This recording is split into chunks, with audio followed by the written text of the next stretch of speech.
Yang pertama, A. Cepat rambat bunyi di medium padat, cair, dan gas. Bunyi adalah gelombang longitudinal yang terjadi karena adanya getaran dan dapat merambat sehingga dapat sampai ke telinga makhluk hidup seperti manusia dan hewan.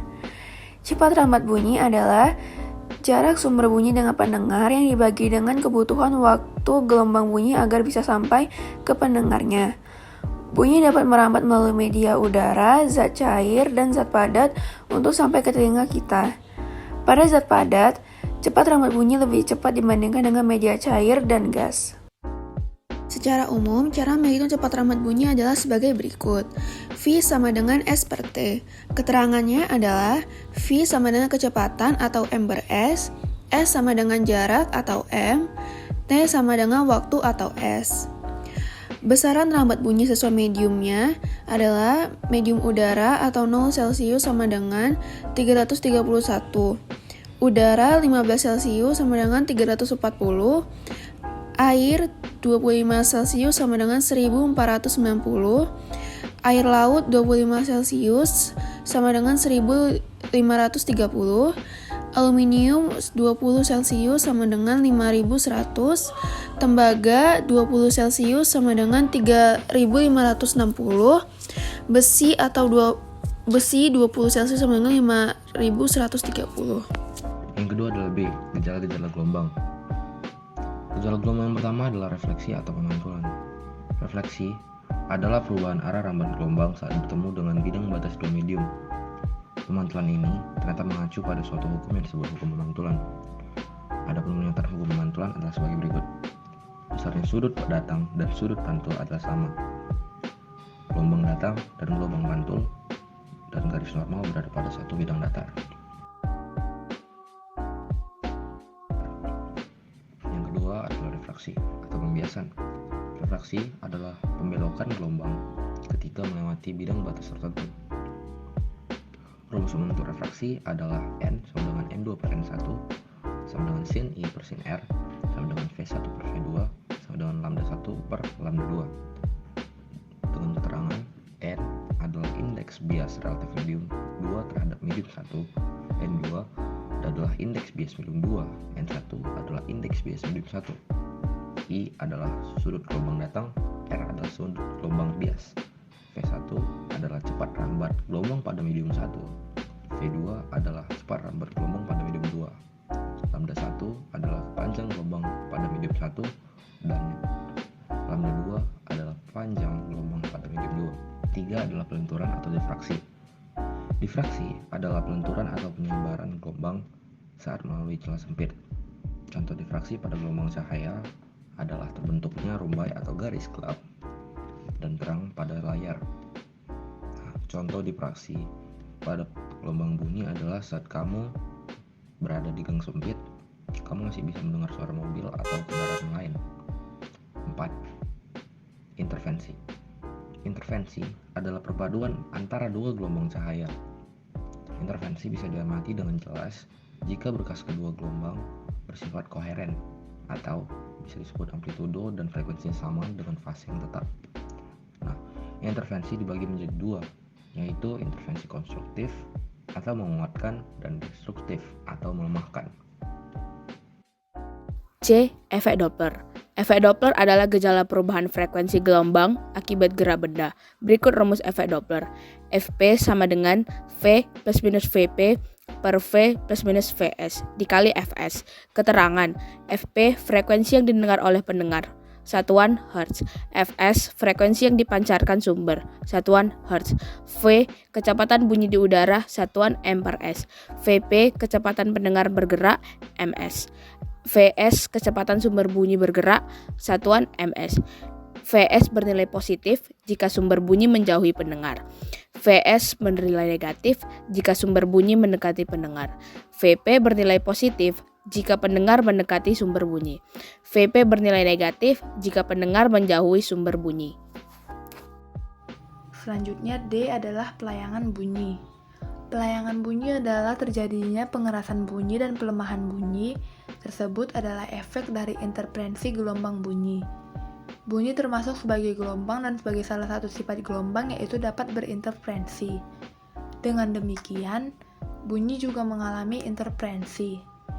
Peristiwa interferensi dapat terjadi bila dua buah gelombang bunyi memiliki frekuensi yang sama atau berbeda sedikit dan berada dalam satu ruang dengan arah yang berlawanan. Interferensi semacam ini sering disebut dengan interferensi ruang. Interferensi dapat juga terjadi apabila dua gelombang bunyi mempunyai frekuensi yang sama atau berbeda sedikit yang merambat dalam arah yang sama. Interferensi yang terjadi disebut interferensi waktu. Bentuk gelombang layangan bunyi atau pelayangan bunyi. Pada gambar A menunjukkan pergeseran yang dihasilkan sebuah titik di dalam ruang di mana rambatan gelombang terjadi, dengan dua gelombang secara terpisah sebagai fungsi dari waktu. Kita anggap kedua gelombang tersebut mempunyai amplitudo yang sama. Pada gambar B menunjukkan resultan getaran di titik tersebut sebagai fungsi dari waktu. Dalam peristiwa interferensi gelombang, bunyi yang berasal dari dua sumber bunyi yang memiliki frekuensi yang sedikit, misalnya frekuensi V1 dan V2, maka akibat dari interferensi gelombang bunyi tersebut akan kita dengar bunyi keras dan lemah yang berulang secara periodik. Banyaknya pelemahan dan penguatan bunyi yang terjadi dalam 1 detik disebut frekuensi layangan bunyi, yang besarnya sama dengan selisih antara dua gelombang bunyi yang berinterferensi tersebut. Besarnya frekuensi layangan bunyi dapat dinyatakan dalam persamaan Fn sama dengan N V1 dikurang V2, dengan N menyatakan banyaknya layangan bunyi tiap detiknya, V1 dan V2 menyatakan frekuensi gelombang bunyi yang berinterferensi, dan Fn merupakan frekuensi layangan bunyinya. Gelombang stasioner bunyi. Beberapa alat musik umumnya menggunakan getaran dawai untuk menghasilkan bunyi, misalnya pada piano dan gitar. Sebagian lainnya menggunakan getaran membran, misalnya pada drum dan kendang. Dan sebagian lagi menggunakan getaran kolom udara, misalnya pada alat musik tiup seperti seruling dan trompet. Gelombang stasioner bunyi itu umumnya ada 3, yaitu senar, pipa organ terbuka, dan pipa organ tertutup. Untuk pembahasan senar, ketika sebuah dawai dengan tegangan tertentu dipetik, pada dawai akan terbentuk gelombang stasioner atau gelombang transversal yang memiliki simpul, perut, dan simpul. Diawali dengan simpul dan diakhiri dengan simpul. Getaran gelombang stasioner pada dawai akan membuat udara di dalam ruang resonansi ikut bergetar. Dengan bergetarnya udara, terbentuklah gelombang bunyi yang merambat ke segala arah dari pusat getaran. Pergeseran maksimum pada gelombang stasioner disebut perut, dan pergeseran minimum disebut simpul. Tinggi nada yang dihasilkan dawai ditentukan oleh frekuensi resonansi terendah yang dimiliki dawai yang disebut frekuensi dasar. Frekuensi dasar hanya muncul pada ujung dawai atau simpul. Panjang gelombang dasar sama dengan 2 kali panjang dawai, sehingga frekuensi dasar dawai adalah, rumusnya, frekuensi sama dengan kecepatan per lambda, atau frekuensi sama dengan kecepatan per 2 kali panjang. Yang kedua ada pipa organ terbuka. Pipa organ terbuka adalah pipa organa yang dicirikan dengan kedua ujungnya yang terbuka. Jika gelombang berdiri longitudinal merambat di dalamnya, maka titik simpul tekanan menyatakan titik perut pergeserannya. Sebaliknya, titik perut tekanan menyatakan titik simpul pergeseran. Pipa organa terbuka mempunyai perut pergeseran pada kedua ujungnya. Untuk satu gelombang, jarak antara dua perut berturut-turut sebesar setengah panjang gelombang. Besaran L menyatakan jarak antara ujung-ujung pipa organ terbuka dan frekuensi dasarnya, yaitu frekuensi sama dengan kecepatan per 2L. Rumus pipa organa terbuka. Pada pipa organa terbuka, gelombang yang dibentuk diawali dengan perut dan diakhiri dengan perut. Untuk harmonik pertama, dasar N sama dengan 0, maka frekuensinya itu dibuat dengan rumus kecepatan per 2 kali panjang. Untuk harmoni kedua, nada dasar pertama N sama dengan 1, maka frekuensinya yakni kecepatan per panjang atau sama dengan 2 kali frekuensi awal, atau frekuensi dengan nada dasar N sama dengan 0. Untuk harmoni ketiga atau nada atas kedua N sama dengan 2, maka frekuensinya itu sama dengan kecepatan per 2/3 kali jarak atau L, sama dengan 3 kali kecepatan dibagi 2 kali jarak atau L, maka itu juga sama dengan 3 kali frekuensi awal. Jadi jika kita bandingkan harmoni pertama, kedua, dan ketiga, maka rasionya itu 1:2:3. Bahkan kalau kita ingin mencari harmoni keempat dengan nada dasar ketiga N sama dengan 3, maka kita tinggal buat 4 kali frekuensi awal. Persamaan umumnya yakni jarak sama dengan jumlah gelombang ditambah 1 dibagi 2 dikali lambdanya. Untuk frekuensinya, rumusnya itu jumlah gelombang ditambah 1 dikali frekuensi awal. Yang ketiga ada pipa organa tertutup. Pipa organa tertutup adalah tabung atau pipa yang salah satu ujungnya tertutup, sedangkan ujung yang lainnya terbuka. Bentuk tabung yang memiliki bagian ujung tertutup akan membentuk gelombang selalu terbentuk simpul karena udara tidak bergerak bebas.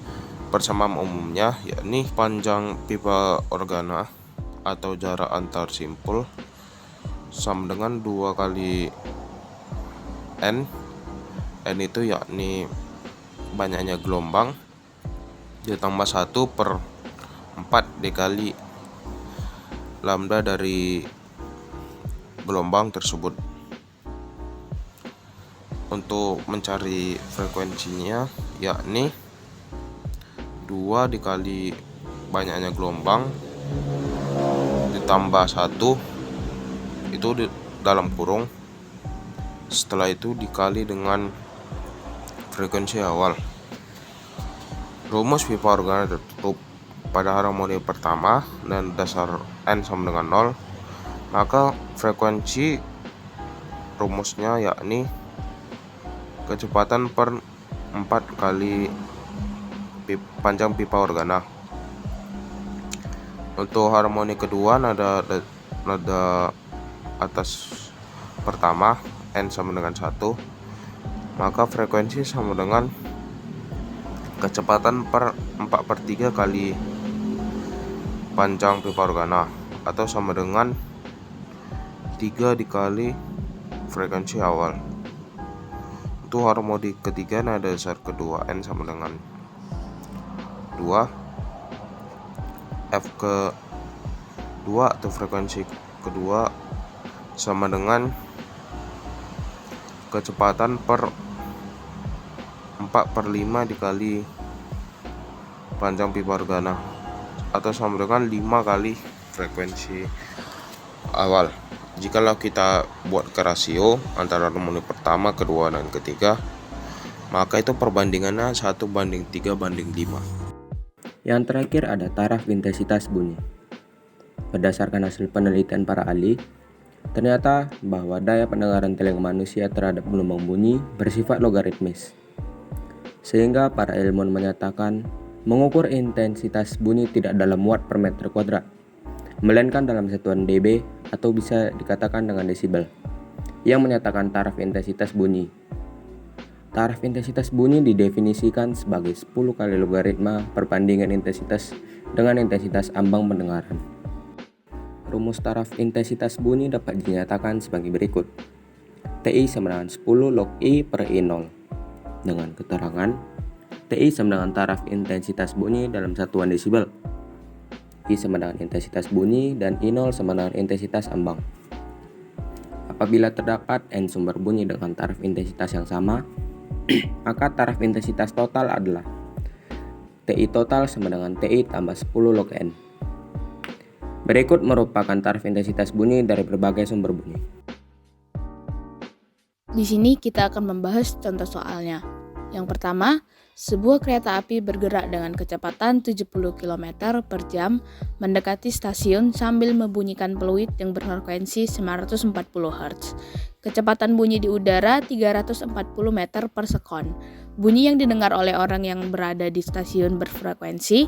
Nah, di sini kita buat dulu diketahuinya. Maka yang pertama kita buat VS. VS itu adalah 72 km per jam.